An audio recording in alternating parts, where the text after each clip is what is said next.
Honestly, I wasn't planning on sitting here today. My granddaughter, she's been nudging me for months to talk about this. She says, "Grandma, people need to hear the truth about regret before they're too old to fix it." And, I guess at 84, you start to realize that your secrets are better off serving as a map for someone else so they don't fall into the same holes you did. My name is Dorothy. I'm 84 years old, and what I'm about to tell you is something that still makes my hands shake a little bit when I think about it. It's a confession. I held a grudge against my sister Linda for 50 years. 50 years.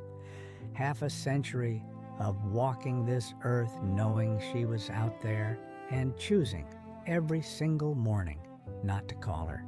And now she's gone. She's underground. And I'm sitting here in this house, surrounded by furniture and memories, holding on to nothing but the cold silence of a grave I waited far too long to stand over. If there is someone in your life right now that you aren't speaking to, maybe it's a brother you fought with over a will, a friend you had a falling out with, or a parent you've shut out. Please, just stop what you're doing for a second. Just listen, because I am your future if you don't change. And let me tell you, that future is a very, very heavy place to live. It all goes back to 1973. It's funny, isn't it? How the brain remembers the smallest things when a trauma happens. I remember the scent of the lilies in my bouquet. They were so sweet, it was almost sickening. And I remember how the lace on my wedding dress kept itching my neck. I was supposed to be the happiest woman in the world that day. It was my wedding. But when I look back at that night, I don't see the cake. I don't see the vows. I just see the dance floor. I saw Linda, my only sister, my little sister, dancing with my new husband. And it wasn't just a regular wedding dance. You know that feeling in your gut when you see something that just feels wrong? The way she was leaning into him, the way they were whispering and laughing like they had a secret that didn't include me. In front of our entire family at my wedding, she was flirting with him. I felt so small. I felt like a stranger at my own party. The next morning, before the honeymoon bags were even packed, I called her. My voice was like a sheet of ice. I told her her behavior was unacceptable. And Linda? She just laughed it off. She said, "Dorothy, you're overreacting. We were just having fun. You're being paranoid." Paranoid. That word, it stuck in me like a splinter. I hung up the phone. I didn't say goodbye. I didn't know then that the click of that receiver would be the last thing I'd hear from her for 50 years. I told myself a lie that morning. It's the same lie George talked about. I told myself I was being strong. I told myself that principles were what defined a person. I said, I won't call her until she realizes what she did. I won't call her until she apologizes. For the first few years, I actually felt proud of myself. I thought I was a woman of character. Linda kept trying, though. She'd call on my birthdays. She'd leave messages on that old tape recorder machine we used to have. "Dot, please, this is so stupid. Let's just talk. I miss my sister." But I'd just sit there in the kitchen, listening to her voice through the speaker, and I'd replay that dance in my head. I'd feed my anger until it was nice and fat again. I'd say, "No, she's the one who was wrong. She has to crawl back." By the 5th year, the calls were fewer. By the 10th year, absolute silence. And do you know what? When the calls finally stopped, I didn't feel like a winner. I didn't feel vindicated. I felt diminished. Because now, even the hope of an apology was gone. There was just this empty, cold space where a sister used to be. I had a neighbor back then, a woman named Martha. She was in her 70s when I was in my 30s. Martha never talked to her son. She'd tell everyone, "He's a disappointment. I don't need him. I'm fine on my own." She wore that independence like a badge of honor. But one night, I saw her through her window. She was setting a table for two, then sitting down and eating by herself, talking to an empty chair. She was living a lie. And I realized too late that I was doing the exact same thing. We tell ourselves these lies to protect our egos, but we're actually just building our own prisons. In 1977, my mother called me, her voice trembling with joy. "Dorothy, Linda had a baby girl, Sarah." A week later, a photo arrived in the mail. I kept that photo in a drawer for decades. It was a tiny little thing with Linda's button nose. On the back, Linda had written, "She has your eyes, Dot. Would you like to be an aunt?" I wanted to say yes. God, I wanted to say yes so badly. But then that voice in my head, that prideful, ugly, right voice, would say, "She still hasn't said she's sorry. If you go now, you're admitting you were wrong to be mad." So I didn't go. I missed Sarah's first steps. I missed her graduation. I missed her wedding. My own niece grew up to be a total stranger to me because I wanted to win an argument that didn't even matter anymore. Think about that. I traded the chance to watch a human being grow up for the satisfaction of being correct. What kind of trade is that? 1985 came around. Linda's husband had a massive heart attack and died. He was young. My mother begged me to go to the funeral. "Dorothy, she's a widow at 35. She has a young child. She's terrified. She needs her sister." I sat in my dark living room, staring at the wall until the sun went down. I told my mother, when I needed her, she betrayed me. I don't owe her a single thing. I thought I was being a woman of character. I thought I was standing my ground. But looking back, I was just a coward. I was using a mistake from 12 years prior to justify being cruel to a woman who was grieving. It's like George said, those little lies we tell ourselves to get through the day, they start to calcify. They become walls. And eventually, you can't even see the person on the other side.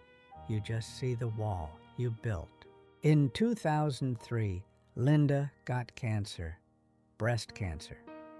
My mother would call me, crying, describing how thin Linda had become, how she'd lost her hair.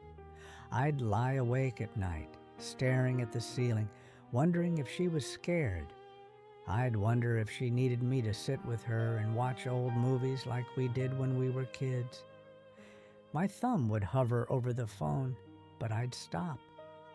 I'd tell myself, she's the one who broke the bond. It's her responsibility to fix it. I let my sister fight for her life, twice, without her big sister, all because of a dance in 1973. And here is the most pathetic part of the whole story.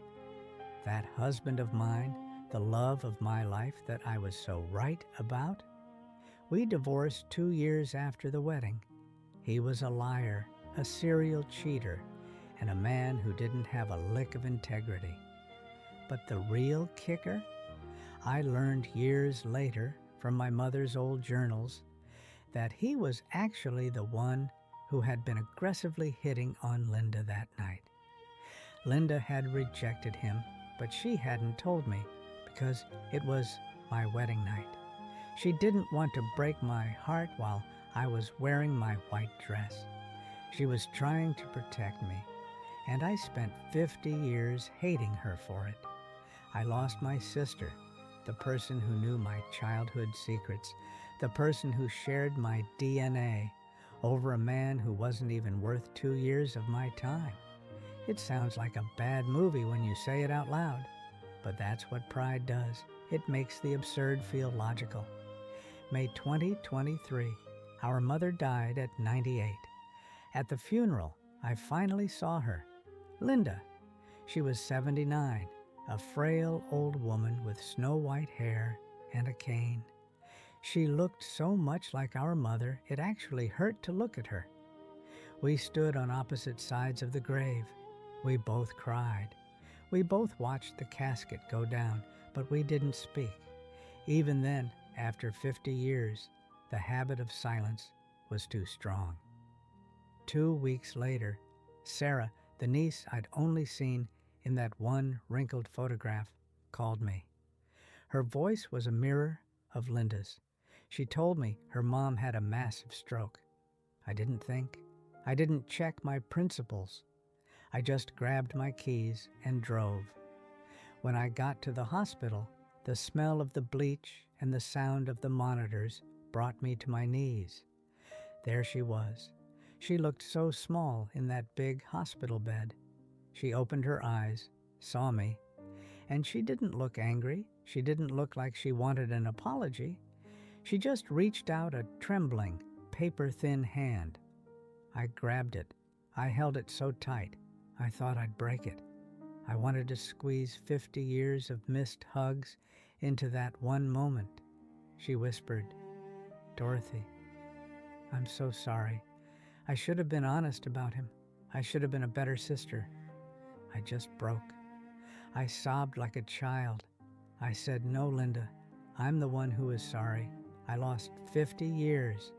I lost a whole lifetime because I was too proud to be human." She died that night. Her hand was still in mine when the light went out of her eyes. I visit her grave every Tuesday now.